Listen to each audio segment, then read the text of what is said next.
Street Fighter IV is the latest iteration of a long-standing, well-respected franchise that fighting game fans everywhere are excited about. The beauty of Street Fighter IV comes from how Capcom has stripped away a lot of the mechanical baggage that accumulated over the years and went back to the basics, while implementing a few very simple, very approachable new systems to make things fresh. The result is an incredibly straightforward game that can be enjoyed on a number of levels.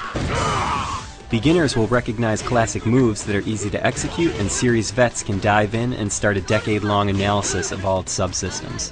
Street Fighter has always been, at its core, about one-on-one fighting, but Street Fighter IV takes it back to the basics and feels like a throwback to the original Street Fighter II, but with other franchise refinements thrown in. You obviously have the expected assortment of normal attacks and special moves, but each character also has a Super and Ultra combo which feed off of two different gauges.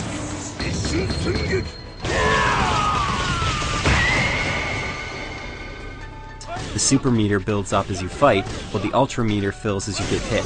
The Super meter also governs your X attacks, which power up and modify a character's pre-existing special moves. The newest system in Street Fighter IV is the Focus system, which lets characters charge up an inky black attack which, if it connects, will stun their opponent. There's even more depth to be found in the Focus system though, as you can use it to absorb a single attack while maintaining your posture. This all might sound complicated, but these are more advanced techniques. The greatest thing about Street Fighter IV is that you can play it without taking advantage of these techniques and it still really works well.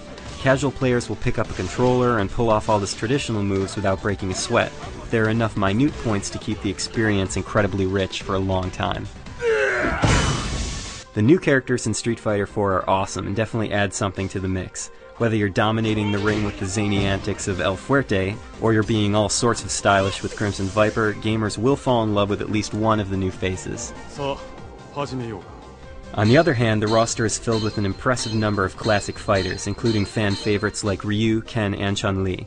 But Capcom made sure to keep the combat balanced, and it's clear that a lot of thought went into tweaking all the characters.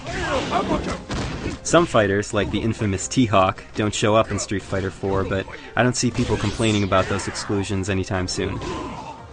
Street Fighter IV as a whole looks amazing. It took me a while to get used to the steroid-induced art style, but character models are detailed and have sublimely fluid animations.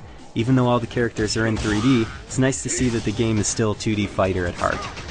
But one big addition to the game is the online support. This will let Street Fighter nuts from around the world compete more easily, though I imagine hardcore players will still stick with local multiplayer. No matter how fast your connection is, playing online still isn't as ideal as there are a few hitches that can interrupt the experience. But for casual players, it'll work just fine.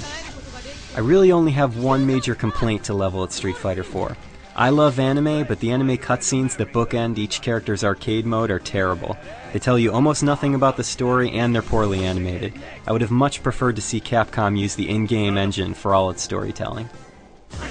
Overall, Street Fighter IV is a must-play. It's sharp, elegant, and shows us why the Street Fighter franchise has been around for so long. For the full written review, head over to IGN.com. KO!